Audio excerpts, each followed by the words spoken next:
This was a war of paradoxes, a war that became America's longest and most controversial conflict, a war that welded together the administrations of 4 presidents, divided the nation, and even brought down one of those presidents.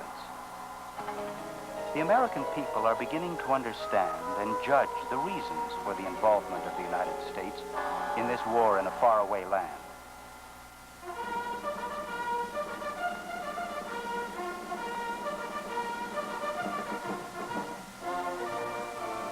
The program you are about to see is a brief glimpse of how the 1st Division responded when it was ordered to Southeast Asia, 8,000 miles from the U.S. mainland, in the spring of 1965, to implement United States government policy in South Vietnam.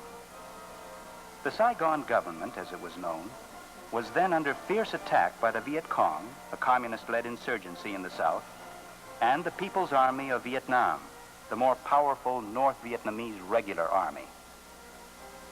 Vietnam had no Cantigny or San Miguel, no El Guitar or Troina, no bloody sands of Omaha Beach or exploding streets in Aachen. Instead, there was Bao Bang and Bien Hoa, Ben Suc and Loc Ninh, Xi'an and Lai Kay. Some may even remember Thunder Road, the old French National Route 13, that battered and ambushed highway north to the rubber plantation.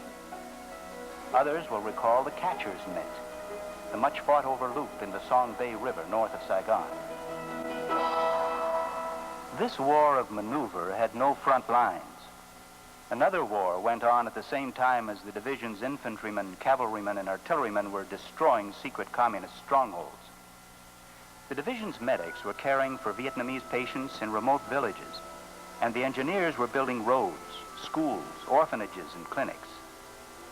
It was said that this was a war for the hearts and minds of the Vietnamese people, and the only way that an enduring peace could be achieved in the struggle known as People's War. The triple canopy jungle, the red ants that swarm and bite deep, the thick foliage and elephant grass of abandoned rubber plantations, the interlaced canals and rivers, the deserted hamlets on the forest fringe. This was where the 1st Division fought its battles. 43 major combat operations in 57 months of duty in Vietnam. Few ever involving more than a battalion, and some of those battles fought again and again over the same ground. The helicopter gave spectacular mobility to the earthbound soldiers. Tanks and armored personnel carriers, called tracks by their heavily armed crewmen, disproving the myth that armored vehicles were roadbound, drove deep into the jungle sanctuaries and pursued the Viet Cong on his home ground. The contest of denying to the elusive enemy the jungle havens, laced with spider holes, cleverly concealed bunkers, and massive underground complexes, was carried forward by a determined, tough outfit, the Big Red One. Even the night was denied to the enemy as his exclusive preserve. But there were hazards. Landmines that blew up tanks and civilian buses alike were pieced together from the debris of war, bits of bombs and other unexploded munitions. Booby traps with their concealed tripwires met the patrols of the 1st Division, but did not divert them from their mission. It was a war of nerves where enemy squads, even platoons, could slip undetected in and out of the division-held area. The enemy was not invulnerable, only highly disciplined and elusive. In some instances, traps carefully laid by Big Red One soldiers went unsprung because the enemy was alerted by a frightened civilian or a well-placed informant. When the enemy made a mistake, the 1st Division was there to exploit the error. But the tensions of a war punctuated by short periods of intense combat, weeks of guarding base camp installations, and precious few moments of relaxation took a heavy toll. This toll was offset by high esprit, effective planning, and superb leadership. A closer look at some of the division's major battles will help to explain the nature of warfare in Vietnam in the 1960s. For example, the Tet Offensive, the most extensive communist attack of the war, was named for the Oriental Lunar New Year.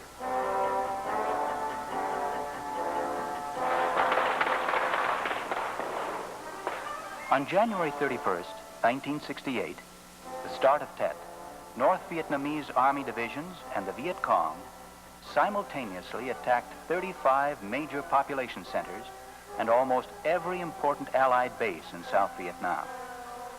Their attack caught the Allied forces off guard and attained some initial success. Part of Hue, the old imperial capital, was captured, and Viet Cong units reached the heart of Saigon.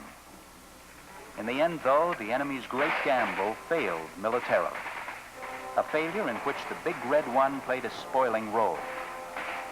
In 2 days and nights of bitter fighting, the 1st Division turned back 2 elite communist regiments trying to converge on Saigon near Phu Loi. The division's first real battle test was far different from Tet.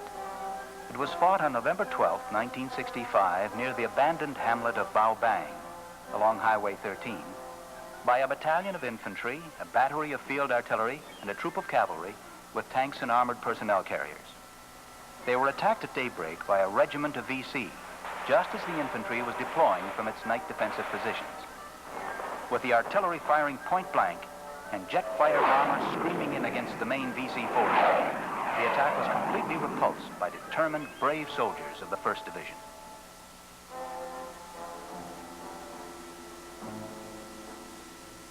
Not every young lieutenant on a night ambush patrol finds himself in a position to save his battalion from destruction. That was the accomplishment of Lieutenant Robert Hibbs and his men in the early morning hours of March 5th, 1966, when they encountered a large Viet Cong force near the former hamlet of Lo Cay. Instead of withdrawing, Lieutenant Hibbs' patrol engaged the enemy and forced the VC to deploy prematurely. This gave the 2nd Battalion, 28th Infantry, enough warning to withstand 3 major assaults by 2,000 enemy soldiers. In the heat of the early action, Lieutenant Hibbs was killed. For his conspicuous gallantry, he was awarded the Medal of Honor. Lieutenant Hibbs received the first of 11 such awards for heroism made to the men of the Big Red One.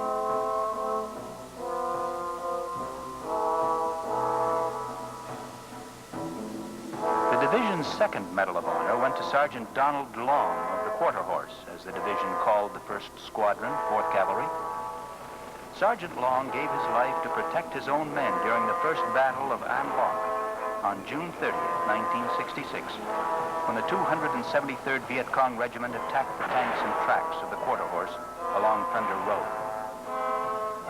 One of the division's most satisfying combat actions took place on July 9th, 1966. Weary and tired of always reacting to a VC ambush, the Big Red One turned the tables on the enemy by allowing the VC to learn that a virtually unprotected convoy of bulldozers and supply trucks would be moving down a road from the Minh Tan rubber plantation to An Loc. The 272nd VC Regiment took the hook.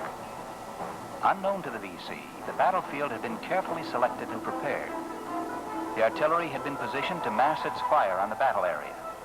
3 infantry battalions were ready to pounce by helicopter on the VC flanks. The VC ambush took place just where intelligence officers had anticipated it.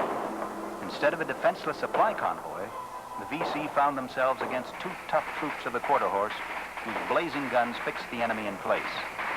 The infantry battalions flew in by helicopter to block enemy escape routes, and the artillery and air poured it on.